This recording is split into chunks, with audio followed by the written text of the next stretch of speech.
By the 1910s, Rabindranath Tagore occupied a uniquely elevated space in the global imagination. A Bengali poet, philosopher, and Asia's first Nobel laureate in literature, his words carried immense cultural weight.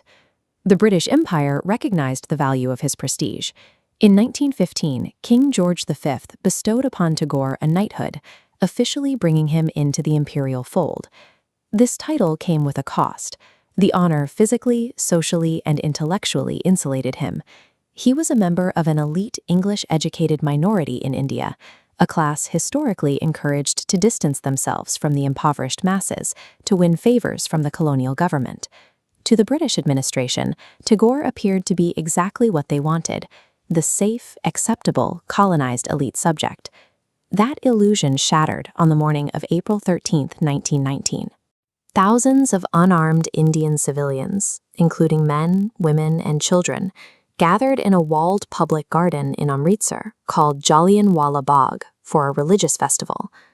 British General Reginald Dyer marched his troops to the narrow entrance, blocked the only exit, and ordered them to open fire without warning. For 10 agonizing minutes, the soldiers poured 1,600 rounds into the trapped crowd. The devastation was absolute. Hundreds were slaughtered.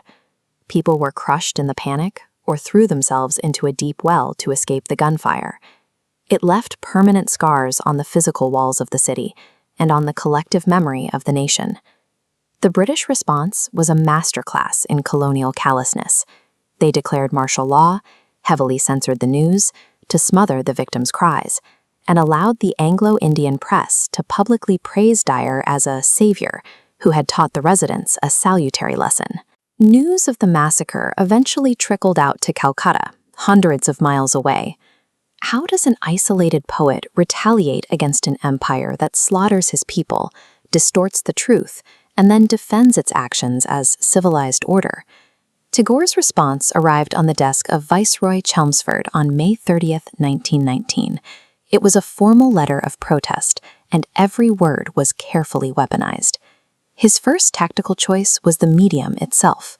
He deliberately refused to write in his native Bengali. Instead, he drafted his condemnation in the king's English. By choosing English, Tagore ensured his message could circulate within the very structures of power that Bengali language protests could not reach. It allowed his words to appear in the metropole press in London and reach the English-educated elite across the subcontinent. He turned the colonial language into a megaphone, forcing the British establishment to confront a brutal moral condemnation written in the exact vocabulary of their own bureaucracy. Tagore then systematically dismantled the empire's core rhetorical defense. The British justified their rule by claiming they were a civilized government, liberating their non-European subjects from despotism. Tagore inverted this concept entirely. We can see his strategy in this key sentence. He places two phrases in direct opposition. He confers humanity on the Indian victims by describing them as a population disarmed and resourceless.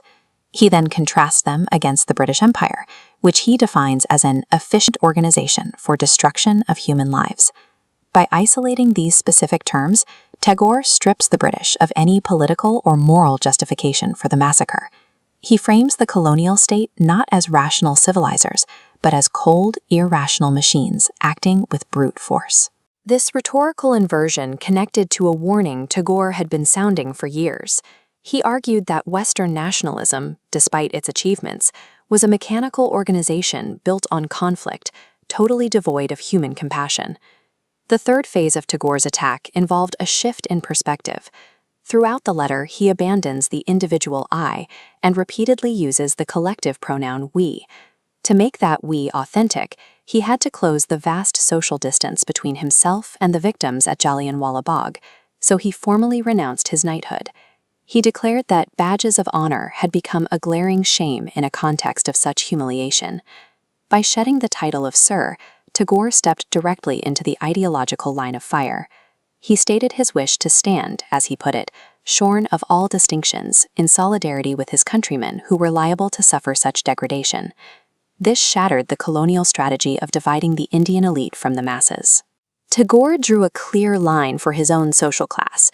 If the colonial state could inflict this level of violence on the most vulnerable, then no Indian, regardless of their title, was free from the threat of violence.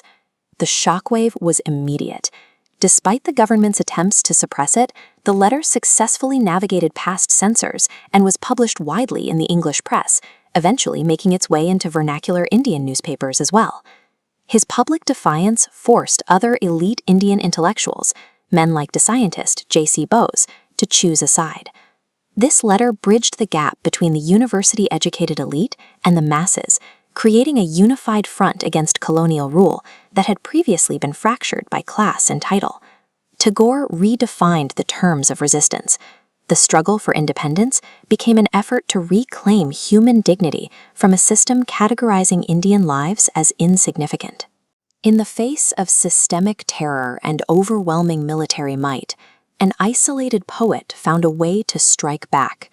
With intellectual courage and the precise, devastating use of language, Rabindranath Tagore proved that a well-wielded pen can strip an empire of its moral power.